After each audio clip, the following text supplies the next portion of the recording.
ನೀವು ಪ್ರೀತಿಯಿಂದ ಬಾಳಿರಿ. ಎಫೆಸ ಅಧ್ಯಾಯ 5 ವಾಕ್ಯ 2.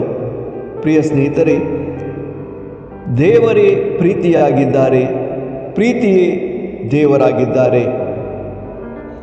ದೇವರು ತಮ್ಮ ಪ್ರೀತಿಯನ್ನು ತಮ್ಮ ಏಕೈಕ ಪುತ್ರನ ಮುಖಾಂತರ ಈ ಲೋಕಕ್ಕೆ ಪ್ರಕಟಿಸಿದರು.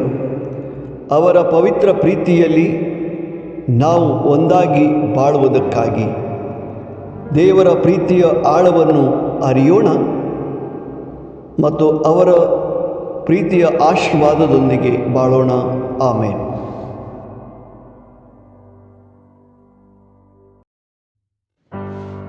तुम्ही मोगान जियेया. एफेसकारांक पत्र 5:2. मोगाचे न्हू, देव मोग जावन आसा, मोगच देव जावन आसा. देवान आपलो मोग आपले एकल्याच पुता मुखांतर ह्या संवसाराक परगट केलो. ताच्या पवित्र मोगांत आमी एक जावन जियोवच्याक देवाच्या मोगाची गुंडाय आमी जाणा जावया आनी ह्या मोगाच्या आशिर्वादांनी बेसावांनी जियेवया. आमेन.